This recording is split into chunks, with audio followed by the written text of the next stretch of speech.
Hello everybody, welcome to another episode of Roadside Reviews. This is episode 5 and my name is John Siebers with World Car Kia, and today we're going to be taking a look at the all-new mid-size Kia Optima. It's not an Optima anymore. This is now the new Kia K5. This is going to be the replacement for the Optima, and they have done a complete redesign from the ground up on this car, and it looks absolutely amazing. Now there are certain trim levels that you get with this vehicle, and this is the EX, which is going to be our fully loaded version. In the typical roadside reviews, we like to be able to review the nicest ones first. And the first thing that you're going to notice when you look at this car is this aggressive front end, which is going to be the new standard for the Kia lineup, what they call the tiger face. Nice thin lines lead seamlessly into the LED turn signals and headlamps, and also an industry first amber LED turn signals and marker lights as well. So you can see that you do have the nice pyramid display through the grille, which is going to complement almost all the way out to the side of the headlamps. Front air dams and side fascias as well really add to that aggressive look. Everything's seamless, everything looks like it's supposed to be there, almost sinister looking, really adding to the sporty look of this vehicle. Coming up over here to the side as well, you can be able to see that you do have your 18-inch aluminum alloy wheels with the machine finish, but you do have quite an interesting design. It is a 5-star pattern, but you can see all the grooves and two-tone sets that they have, and they're really setting it apart from what you'd see in a traditional rim. Now this does ride on the Pirelli P0s, which is the all-season, all-weather tire. Phenomenal ride quality, reduces a lot of noise while inside the cabin. But if you want to drive a little bit more aggressively, this tire can be able to handle it too. Does very well under aggressive driving. So if you're going through corners in the hill country, this is going to keep you firmly planted on the ground. Coming around over to the other side, you can see everything that they went with the Kia for a nice monotone look. Everything from your side mirrors to your door handles, all the way up from this chrome strip you see that leads all the way up over through the top of your windows, down into the rear trunk lid, almost giving the roof a floating look, like it's almost not connected. Very streamlined, very sporty, something that you'd see in like a GT Grand Touring wagon, but still keeping the sedan-like features as well. Coming over to the back, just the same that you would see with the front design, completely redesigned into the rear. You have LED taillights that are going to stretch from one side to the other, fully across the rear trunk lid. Your Kia badge located right up on top. You do have your rear backup camera here, and then the EX designating the badge or the trim level that you have, and then the new K5 emblems as well. Now, getting into the trunk is fairly simple. A couple different ways from outside the vehicle, inside the vehicle, or from the key clicker itself. And then talk about storage space. Once again, something that you'd see on a smaller to mid-size SUV, you can be able to get into the back of this trunk. Everything from luggages, camping equipment if you want to go out to the lake and camp on, for underneath the stars, or just being able to haul around town on all the soccer bags and stuff that the kids may need. All your spare tire and equipment are still going to be located into the rear. You do have a space saver tire, which is going to be nice because A, it saves space, B, cuts down on weight, C, kind of emphasizes that you get your currently damaged wheel and tire fixed as well. So last thing you want to do is have a matching rim and tire that go to the car, and then you drive around on that and forget and then get a flat tire again, and then you have no spare tire whatsoever. You do have a 60-40 split folding rear seat to be able to accommodate for a little bit more room. So in the event that you have something a little bit longer than what would be able to fit into the trunk, you can lay down one side or both at the same time and have space all the way up to the front seats as well. So a lot of customization, but a lot of utility built into a sedan. Something that you really, don't see in a lot of cars these days. Now, along with the backup camera, you do also have your rear sensors too, so you have 4 of them located into the rear. These sonar sensors are going to give you an audible tone about how close you're getting to an object. So if it's something that you can't see off the camera, those are going to be able to pick up, such as a small object located right underneath the rear bumper, or anything from trees or plants or people walking by as well. Coming over here to the driver's side, you do also have the touchless key entry system. And this is a really cool part. I love the Kia keys because most of them, the traditional ones, you just have your lock, unlock features. Look at this thing.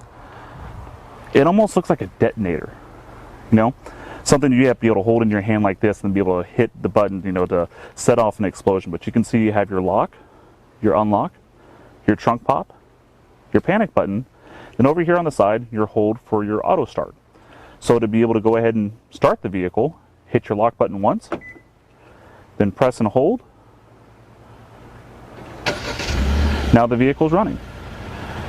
With a lot of the typical auto starts you have where it has automatic climate control, it's going to have sensors that are going to tell the outside temperature as well as the inside temperature in the car. If it's super hot outside, it's going to blow the AC as hard and as quickly as it can to be able to make sure it cools down the vehicle. Also works in the wintertime that if it's 50 degrees outside and it's 45 degrees inside your vehicle, then it's going to kick on the heater and warm up the vehicle. The idea is if it's 120 degrees inside your car, it tries to get it down to 80 degrees as quickly as possible. If it's 40 degrees inside your car, it's going to kick on the heater and try to be able to get to 80 degrees. That's its key target number that it wants to be able to get to. Now, when we take a look at the inside of the Kia, complete redesign as well. And this is much more of the driver's car. You can see everything just like we were talking about, the detonator style key that you have, almost like a fighter style cockpit. As far as everything is really geared towards driver comfort and ease, but also how everything's laid out. Starting over here at the driver door, very similar. You have your power windows, door locks, mirror controls. You have window locks as well. Nice little storage compartments down underneath. And then also you can see at the very front, you do also have a water bottle holder for, let's say, a Yeti cup or an Ozarka bottle. You have space for that as well. You do have this nice wood finish right here that goes along, and it almost represents like an open pour. So it's not going to be something soft or slick. It adds a lot of depth and a very luxurious feel and look to the interior of the vehicle. That's something, like I said, that you'd see on a much higher end, much more expensive vehicle, along with your piano black finish throughout the whole console and doors of the car. Now you do have the 8-way power driver seat with power lumbar support for the driver, and you also have leather seats that are perforated, and your front 2 seats are going to be heated and cooled as well.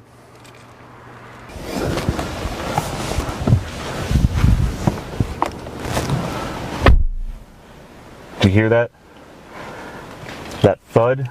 Now that tinny noise that you get from other cars? That just really kind of goes to tell you about the amount of sound insulating materials that they put in, but also the craftsmanship. Nice solid feel when opening and closing doors, which will tell a lot about how the vehicle's made. Now let's go ahead and get this thing started. Once again, it is a push button ignition, so all you have to do is just have the key inside the vehicle, foot on the brake, hit the button once. Now the vehicle starts. Just as easy as it can be, nothing too special there. Everything from all your driver aids, such as your lane, keep assist, traction control, trunk pop, and even your display brightness is going to be located right here next to the driver knee, along with your hood release as well. And then coming over here, you can be able to see that on all your gauges and your clusters, they're all going to be analog gauges. Even the coloring that they use, from the softer white to the red, are all going to be able to help make sure that it can be seen, especially during nighttime, but also help prevent with eye fatigue. I know that sounds kind of weird, but having these specific colors, especially if you're driving at night, are not going to be able to strain on your eyes. So if you're going on a longer road trip or just been on the road, it's been a long day at work, you just can't wait to be able to get home, that's the last thing you have to worry about, is having eye strain. Everything from your RPMs, your speedometer, fuel gauge, temperature gauge, those are your analogs. Up here in the center display, you can be able to see, it'll be able to tell you which gear you're in, how many miles you can be able to drive until it's empty, your outside temperature, 73 degrees down here in South Texas, and then of course 58 miles on the car. Steering wheel, very well laid out. Nice thick leather steering wheel, good grip, nice placement for your hands. Everything from your windshield wipers to your headlights, right within fingertips reach. Once again, they don't stick out past the steering wheel, so there's no way that you'd be able to accidentally be able to bump those and add any distractions while pulling into a parking spot or going around a corner whatsoever. In keeping with the typical Kia fashion, you have your voice recognition and all your controls for your stereo here on your left side, and then all your cruise control and then information for your onboard computer located right here on your right side. So voice recognition is going to be working with your Android Auto, Apple CarPlay, or Bluetooth if you have your phone already paired to it, or the voice recognition on the satellite radio and navigation. Being able to flip through your different modes, so if you're looking for AM, FM, Bluetooth, if you have your phones already plugged into it, being able to switch to that platform as well. And of course, you know, audio controls as far as the radio, you know, as far as how the actual volume, and then flipping between tracks. And then these two bottoms right here are going to be for answering calls, declining calls, or simply being able to give the computer a prompt to be able to follow. Now over here you can be able to see that you look like you have a little icon that has paper shuffling. This is going to go through your onboard computer for everything else that you would need, such as your fuel economy, average fuel economy, how far you can be able to drive, if there's any warnings that go along with it as well. So like, let's say that you have a low tire, you're low on fuel, anything like that, those are all going to display through there. Now we talked about kind of that open pore wood look, follows all the way through with the dash, complemented with this black piano finish, and then this stainless brushed aluminum look down here. Having these three different colors and tones really add just a level of sophistication that you really wouldn't expect for a car in this price point, but how well everything's laid out. And remember what we talked about, that this is something that's more of a driver's car. Everything from your dash display to lay out the steering wheel, and you can see everything slightly tilted towards the driver, making it easier for the driver then to be able to access. Now we start up over here on the top. Power sliding panoramic sunroof. Man, that is quick. So once again, all passengers have a view out. Let's time that. 1, 2, 3, 4, 5, 6. Just over 6 seconds to be able to open and close. And then that window up in the center does go up and over too, so you can actually be able to have an open sunroof as well. Everything from your UVO, which is going to be your voice command, is all going to be located right up here. And now coming down here to your onboard computer and information display, everything from your radio to your different media imports to all your seek and track, all that's going to be located right here up into the front. If you have Apple CarPlay, you can be able to plug your phone into it and be able to display all your menus through your phone on top of that as well. And the one thing I love, knobs. Actual volume knobs, and then be able to turn on and off, be able to seek and tune and select from this point as well. Coming down, you do have the automatic climate control, and it is dual zone, so driver and passenger can be able to set their different temperatures. So right now it's synced up, so whatever the driver has it set at, the passenger AC vents will then follow. But if you want to be able to change that, the passenger wants a little bit of a higher temperature, it'll be able to blow the right side of the air vents at that, while the left side will still maintain what the driver has. The automatic comes into play is it'll take where the air is supposed to go and at what speed to make sure it'll maintain those temperatures the best that it can throughout the cabin of the vehicle. Getting back to that whole cabin focus, it's almost like a cockpit. Everything from your switches here for your air conditioning, for your rear defroster to fan controls, these nice switches, very easy. They're just nice clicks too, very solid, very well built. Once again, you can tell the craftsmanship when you're looking through at this vehicle. Coming down here, you still have your 12-volt power outlet, which is nice. So if you have any other different accessories to be able to plug in, you still can be able to carry that. Or even if you have another charger that has a USB, you can have 3 USB chargers as well. But then your 2 other ones that come directly with the vehicle. Coming up over here too, you can be able to see that you do have wireless charging for your cell phone. So it just drops right inside here into this slot and be able to charge it from there. And coming back to once again with kind of like the fighter pilot, you know, or fighter jet layout, it's going to be your seat controls for your heated and cooled seats. And now these are going to be 3-way. So you have 3-way heated seats, so 1, 2, 3, depending on which level you want, but also for cooling too. And now these are active cooling seats, so it is going to be forcing air through the ventilated seats to be able to make sure that it can be able to wick away any heat and moisture as quickly as possible, adding to a very comfortable ride, especially when we hit those triple digits here in South Texas. Now you do have an automatic transmission with the manual shift mode, so going from park to drive, you're ready to go. By shifting it over to the side and pushing forward, you can be able to select gears up and then select gears back down as well.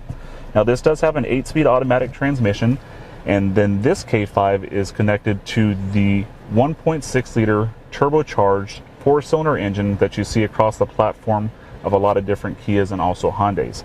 Now this engine creates 195 horsepower and 180 foot-pounds of torque and gets over 30 miles per gallon combined on between freeway and city. So not only do you have the power in the Scoot to be able to get up and have fun, but also the fuel economy to be able to go along with it too. So this vehicle has no problems in the power department, and then of course the extended range that you would get with having such great fuel mileage.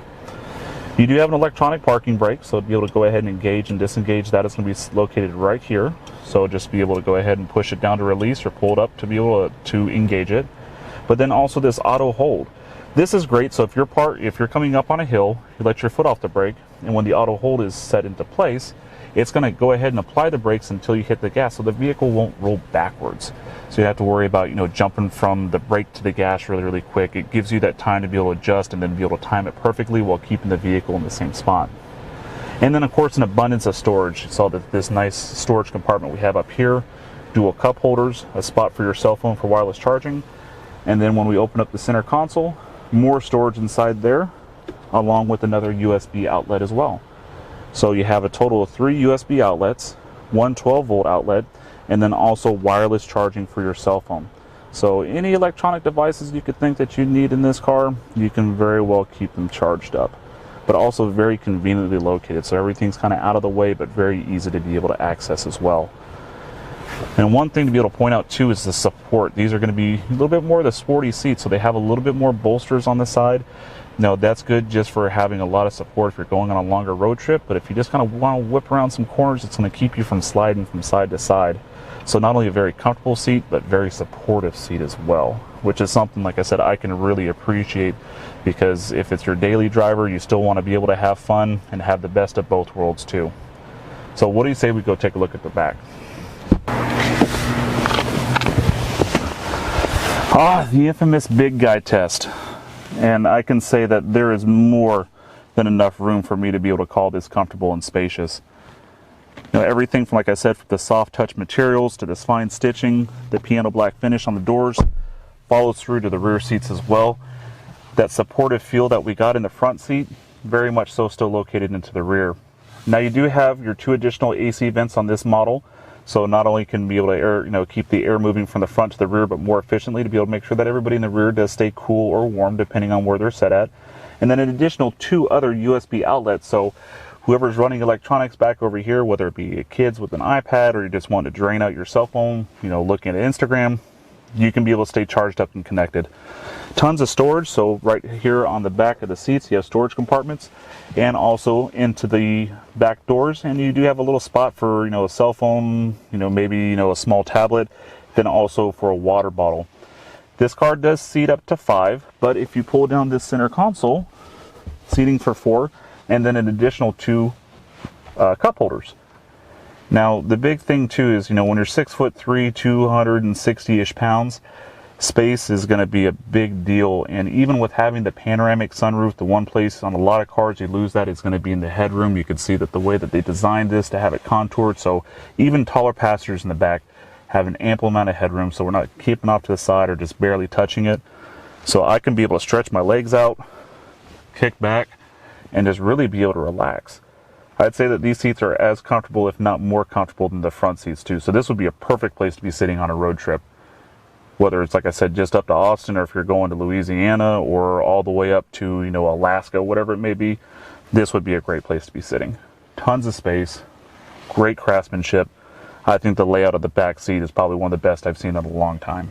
But guys, I could go on for hours to be able to talk about all the new features that you'd get in the Kia K5. But these are things that you're going to expect to see through the whole Kia lineup. This is the whole new design and the way that they're wanting to be able to go. And I think that they've nailed it with this car, from the aggressive front end to the amount of features that you get, the space, the fit and finish and quality of this car, but then just, like I said, the overall aesthetics. This is a good looking car. It's sharp, it's different, something that you're never going to be able to mistake in another parking lot. But if you enjoyed the video, make sure that you give us a thumbs up, subscribe if you already haven't done that too, and then hit that bell so you get notifications every time that we come out with a new video. If you have any questions, comments, or any suggestions, make sure that you drop that in the comment section below. Once again, my name is John Siebers with Wool Car Kia here in beautiful San Antonio, Texas, and I look forward to seeing you on the next one. Y'all take care now.